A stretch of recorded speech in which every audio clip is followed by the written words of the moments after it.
Welcome back to Destinasyong Lipenyo. I am Jessica at ang pag-uusapan naman namin ngayon ay ang mga lugar na dinarayo dito sa Lipa. Kasama ko ang mga Lipenya na si... Hi, I am Kayang, si Nicole, At ako naman si Ashley. At ang unang pag-uusapan naman namin ngayon ay ang isang dinarayong lugar dito sa Lipa, ang Casa de Segunda. Ang Casa de Segunda, na kilala rin bilang Los Katigbak House, ay isang heritage house museum na matatagpuan sa kahabaan ng Rizal Street dito sa Lipa City, Batangas.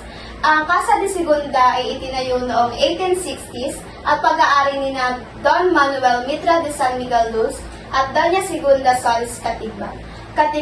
At ang Casa de Segunda ay alam nyo ba na dinadayo talaga ng maraming tao at ang Casa de Segunda ay talagang nakikita sa sobrang sikat ay naipapakita din o naipapalabas sa telebisyon. Katulad na lamang ng sa Pulang Araw.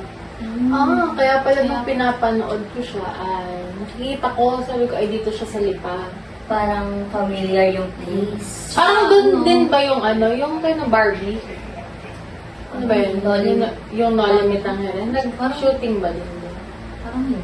Pero parang gano'n na din yung Oo. style ng bahay. Parang ganun kasi din yung Mga history na bahay. Sobrang ganda niya sa personal. Nakapasok na ba kayo doon? Ako hindi pa. Ako, nakikita ko lang sa mga pictures, pero sabi naman ng nakakakita at nakakapunta doon, maganda. Sobrang ganda daw. Medyo creepy kasi ano daw. Old luman na mga talaga siya. gamit. Pero parang ang daming nagpa-photoshoot doon ng mga magdidibo. Ay, oo. Mga vintage ang Mga team. mga ganyan. Parang maraming nagagawin. At ang sunod naman namin pag-uusapan ngayon ay ang isang sikat na simbahan dito sa Lipa, ang Katedral. Ang San Sebastian sa Lipa, kilala rin bilang San Sebastian Cathedral o Lipa Cathedral, ay may malalim na kasaysayan ng pagtatayo, pagkasira at pagpapanumbalik. Nagsimula ang pagtatayo noong orihinal na gusali noong 1605, ngunit ang kasalukuyang katedral ay itinayo mula noong 1779 hanggang 1894. Pinangunahan ni Freya Benito Varas. Sobrang tagal nga pala talaga ng katedral. Pero- Pero kung titingnan mo, sobrang ganda pa din niya. Parang hindi siya nagluma. Parang hindi siya nasisira. Tsaka ang dami pa din niya. nagsisimba kahit ngayon. Malapalasyo ang niya dating. Pero ang ganda ding ikasal doon kasi ang haba ng aisle mong lalakaran. Ang ganda sa unahan. Tsaka alam nyo ba na tinawag ang Lipa bilang isang Little Rome of the Philippines dahil sa simbahan na nasasakupan nito? Marami kasi talagang simbahan dito sa Lipa. Pero sikat talaga ang katedral. Merong Redemptorist. Yun naman yung Awali. Redemptorist parang yun, diba? Yung mga nagdunubina. At alam nyo ba, maganda din gumala sa Tagbakin. Saan yun? Doon yun sa Barangay Halang. Maganda doon kasi ang dumadaloy na tubig doon ay galing sa Taal Lake. Sobrang ganda doon ng sunset. Sobrang nag-orange yung sky. Ang masarap mag-unwind doon. Parang ganda doon mo.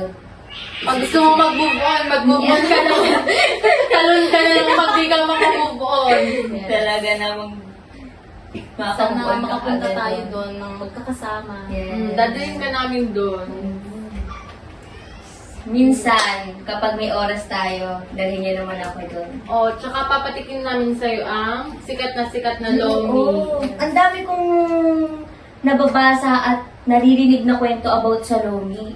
Saan nga ba ang mga lugar na masasarap ang Lomi? Sa tingin ko ay sa Antipolo dahil doon din kami kumakain ng mga lomi. Talagang tinadayo din. Pero masarap din dun sa may duhatan. Malapit lang yun dun sa Halang. Kapag parang gusto mo dun kumain lomi, diretso ka sa Halang.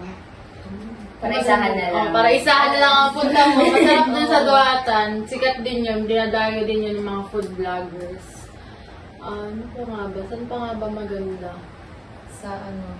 Sa community park din, kahit pa paano. Maganda din sa community park. Sobrang laki ng in-improve nun. Yes. Dati parang ang maganda lang doon ay yung palaruan, Oo. playground.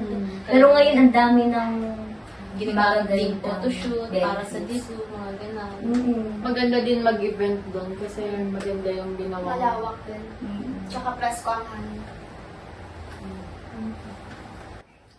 Kaya netizens, tara! Dines sa Lipa!